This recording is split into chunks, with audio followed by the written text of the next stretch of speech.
Praise the Lord.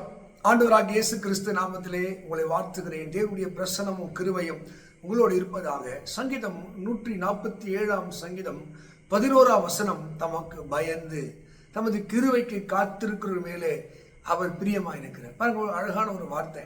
ஒருவேளை நம்ம பெற்றெடுத்த பிள்ளைகள் நமக்கு பயந்து நம்ம நம்ம அன்புக்கு கீழ்ப்படியும் போது நம்ம எப்படி அந்த பிள்ளைகள் பிரியமா இருக்கும்? உண்மையாகவே அவங்க நினைச்சதை விட வேண்டிக் கொண்டதை விட அவங்களுக்கு எதையாவது செய்யணும் நம்ம நினைப்போம் இல்லை? இதைத்தான் நம்ம படைத்த தேவன் சொல்லுகிறார், தமக்கு பயந்து தமது கிருபைக்கு ஏன் மனுஷன் தேவனுக்கு பயப்படணும்? அப்பதான் அவன் தீமை விட்டு விலகுவான். தேசத்துல ஒரு தீமை குறையணும், தீமை இல்லாத வாழ்க்கை வாழணும், நீதி நிலைநாட்டப்படணும். இறை பயம், இறைவனுக்கு பயந்து வாழுகிற வாழ்க்கை. நீதிமொழி 28:14 சொல்லுது, எப்போதும் பயந்திருக்கிறவன் பாக்கியவான். தெய்வத்துக்கு ஒரு மனுஷன் எப்போதும் பயந்திருந்தான் அதிர்ஷ்டக்காரன். பைபிள் எத்தனையோ பரிசுத்தவான்கள் அவங்க ஆண்டவருக்கு பயந்தபடினாலே அவர்கள் உச்சபட்சமான மேன்மைக்கு கடந்து போனார்கள். உங்க இதயத்தில் தெய்வ பயம் இருக்க வேண்டும். சங்கீத பாட்டு சொல்லுது, அங்கே உண்மை உள்ளவர் இல்லை, கடவுளுக்கு பயந்தவர் இல்லை, இல்லவே இல்லை. அப்போ தெய்வ பயம் ஒரு மனுஷ வாழ்க்கையில அற்றுப்போகும் என்றால் அவன் மிருக குணம் உள்ளவனாக மாறுகிறார். அங்கே சமாதானம் கட்டும்போது இறைவனுடைய நீதி நியாயங்கள் புரட்டப்படுகிறது. அதனால்தான் தமக்கு பயந்து தமது கிருபைக்கு காத்திருக்கிற மேலே அவர் பிரியமா இருக்கிறார். அப்போ மக்களை, உன் வாழ்க்கையில தெய்வ பயம் இருந்தால் மனுஷன் அவன் தீமை விட்டு விலகுகிறான், பொல்லாப்பு விட்டு விலகுகிறான். சக மனிதனுக்கு அவன் தீங்கு செய்ய நினைப்பதில்லை, கொலை செய்வதில்லை, அவனை கெடுப்பதில்லை. இறை பயம் அவனுக்குள்ளே ஒரு மனிதனாக வாழ்வதற்கு வழிவகுக்கிறது. ஆமென். உண்மை உள்ளவனை காண முடியவில்லை. ரோமர் 13:3 வாசிக்கும் போது ஒருவனும் இல்லை என்று சொல்லப்பட்டிருக்கிறது. இந்த நிலைமைக்கு என்ன காரணம்? தெய்வ பயம் மனுஷனை விட்டு அகன்று போகக்கூடாது, விட்டு போகக்கூடாது. இப்போ உங்க வாழ்க்கை, என் வாழ்க்கையில இந்த கடவுள் பயம் என்ன சொல்றது? தேவ சித்தத்தை இந்த பூமியிலே அது கொண்டு வருகிறது, தேவ ஞானத்தை கொண்டு வருகிறது, தேவனுடைய ஆசீர்வாதங்களை கொண்டு வருகிறது, தேவனுடைய ஒழுக்கங்கள் நிலைநாட்டுகிறது. அதாவது தமக்கு பயந்து தமது கிருபைக்கு, தேவனுடைய அன்புக்கு எந்த ஒரு மனிதன் காத்திருக்கிறானோ அவன் மேல் அவர் பிரியமா இருக்கிறார்.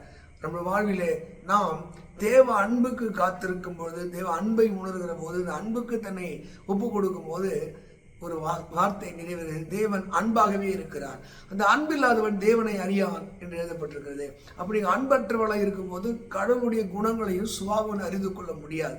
அப்போ ஆண்டவருடைய பிரியம் உங்க மேல இருக்காது. அதுக்கு மாறாக ரோமர்ல நீங்க வாசித்து பார்த்தா, இப்படி சத்தியத்தை அநியாயத்திலே அடக்கி வைக்கிற மேலே தேவனுடைய கோபம்.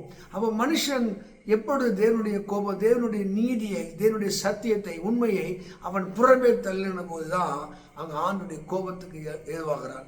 இன்றைக்கு மக்களே, நாம் இறைவனுக்கு பிடித்தவர்களாக, அவர் அன்புக்கும் மகிமைக்கு பாத்திரனாக மாறி பாருங்க. ஏசாயா 58:10 சொல்லுது, மலைகள் விலகினாலும் பர்வதங்கள் நிலை பெயர்ந்தாலும் என் கிருபை, அது நம்ம நம்பின நம்பிக்கை அற்று போனாலும் என்னுடைய அன்பு, என்னுடைய பாசம் அது மாறாது என்று சொல்லுகிறார். இன்றைக்கு இறை பயத்தை கேளுங்கள், அவர் அன்பை அடைவதற்கு நாடுங்கள். அன்பில்லாதவன் தேவனை அறியான். நீங்கள் ரோமர் 8:28 படிக்கும் போது இப்படி அழகாய் சொல்கிறார், அவன் தேவனிடத்திலே அன்பு கூறுகளுக்கு, ஏசப்பா மேல நீங்க அன்பு கூறி பாருங்க, அவனை நேசித்து பாருங்க. தேவனிடத்திலே அன்பு கூறுவதற்கு சகலமும் நன்மைக்கு ஏதுவாக நடக்குது. அதனால்தான் தம்முடைய அன்புக்கு காத்திருக்கிற மேலே, தன்னை நேசிக்கிற மேலே அவர் பிரியமா இருக்கிறார். ஆமாம். இன்றைக்கு உங்கள் வாழ்விலே அப்படிப்பட்ட ஒரு கசப்போ, வைராக்கியமோ, பெருமையோ, பழி வாங்குதலோ, பகைத்தலோ இருக்கும் என்றால் நீங்கள் அன்பற்றவர்களாய் மாறி போவீர்கள். ஆண்டவர் என் இதயத்திலே வாரும். ரோமர் 5 சொல்கிறது, தேவ ஆவி உங்கள் இருதயத்திலே ஊற்றப்பட்டபடினாலே உங்கள் இருதயத்திலே தேவ அன்பு அது நிலை இருக்குமா? அப்போ தேவனுடைய அன்பு எப்போ மனுஷனுடைய இதயத்தில் வருகிறதோ அவன் நம்புகிற நம்பிக்கை அவனுக்கு வீண் போகாது. மக்களை, என்றைக்கு கேளுங்க, ஆண்டவரே நான் உமக்கு பயந்து உன் அன்புக்கு காத்திருக்க எனக்கு கிருபை தாங்கப்பா. நான் இறை பயம் இல்லாத போதுதான் நான் குறை பேசுகிறேன். உம்முடைய பயம் இல்லாதவான் பிறரை பழிக்கிறேன், உம்முடைய அன்பு இல்லாத போதுதான் பிறரை பழிவாங்க நினைக்கிறேன். என் இதயம் அன்பு நிறைந்த இதயமாய் மாற்றுங்க என்று சொல்லி பாருங்க. அவர் உங்கள் மேல் பிரியமாய் இருப்பார். இந்த வேத வாக்கியத்தின்படி சங்கீதம் 147:11 வசனத்தின்படி தேவன் தன்னுடைய ஆவினாலும் வல்லமையினாலும் உங்களை அபிஷேகிக்கும்படியாக நீங்கள் ஒப்பு கொடுத்து பாருங்கள். ஆண்டவர் 1000 உங்களை ஆசீர்வார்.